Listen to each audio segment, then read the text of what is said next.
Hey guys, what is up, and I welcome each and every one of you to a new League of Legends video. So it's definitely been some time since we've last talked about some interesting advanced mechanics or tricks with a certain champion, especially ones like Zed, Yasuo, or Zir. And the one that we'll be talking about today is actually very interesting, and I feel like some of you might actually already be doing it, but without even knowing that you're actually doing it. And after I talk to you guys about the main trick of this video, I'll also briefly talk about two very smaller ones that are also very interesting and that you may not know about. Now, I started doing this by myself without really realizing I'm doing it until I actually saw the ability and the tricks work as they did, but this was also brought to my attention by a Reddit thread made on Yasuo main, so big shoutouts goes to them. So if you guys end up enjoying this video and learning something new or finding it useful or interesting, let me know by hitting that like button, and make sure to share this with your friends so other people know about this as well.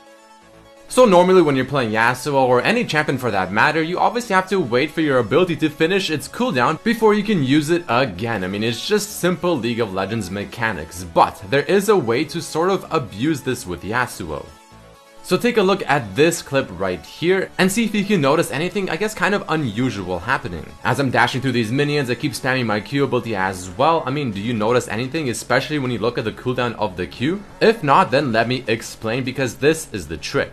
You are essentially buffering your Q ability with your E, making you be able to use your Q before it's actually off cooldown. The best way to understand this is looking at it in slow motion. Pay very special attention to the cooldown on the Q, because using your E ability as the Q is at about 0.5 second cooldown will instantly refresh the Q cooldown, letting you use it while you're still mid dash. It'll come out once the dash is finished, and this will essentially let you use your Q ability 0.5 seconds earlier than you normally would, because for the most part you would normally look at the Q, wait for the cooldown to finish, and then start using your E ability with the spin and all that good stuff. But with this trick, you are able to use your E ability with your Q still around 0.5 second cooldown. It'll instantly refresh the cooldown. You can use the Q and it'll all happen half a second earlier, which in turn will also make the Q go on cooldown faster, thus giving you faster Qs overall. So let's take a look at this trick one more time without any slow motion. You can see that the animation speed is overall just simply faster, because I am using my Q 0.5 seconds or so faster than I normally would. But this is something, if you consistently keep doing over and over in a prolonged teamfight or in a 1v1 scenario, you're going to be saving yourself 0.5 seconds per Q. So if you use, let's say, 10 Qs in a single fight versus one champion, using this mechanic, you've just saved yourself 5 full seconds. And 5 seconds in a 1v1 scenario or in a team fight is absolutely massive. Now, the only thing with this is the fact that it is much more difficult than it looks, because it is very precise in how you use your E with your Q. It does have to be pretty much exactly at 0.5 or less, because if you use it too early, so let's say you had a 0.8 second cooldown on your Q, it will not work. Your Q will not refresh its cooldown, and you just simply essentially wasted your E ability and your time to actually use your Q, which will in the long run actually make you use your abilities even slower. So this definitely takes some practice to do, and you are going to have to be looking at your Q timer for a long time before you just get used to it and you have muscle memory. But this is really big, and this is really important to understand if you want to take your Yasuo mechanics to the next level.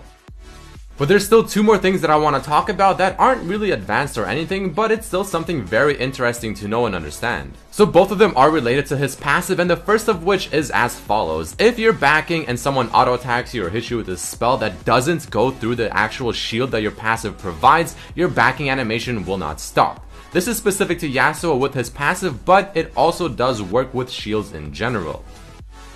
And the second thing that's also pretty cool that I actually just found out by watching a replay of a Yasuo playing from top lane teleporting down to bot lane is as follows. If your passive is depleted, you have no shield or flow, you teleport across the map, your flow will instantly regenerate back to maximum capacity. So even though you technically didn't travel that distance, you didn't actually walk that distance, you teleported across, the game still registers that as obviously moving. It'll still give you your passive fully stacked again, which is really interesting to understand and remember. So if you're playing Yasuo top lane and you want to teleport bot lane, you can actually abuse this, and this could really make the difference between winning or losing your teleport play.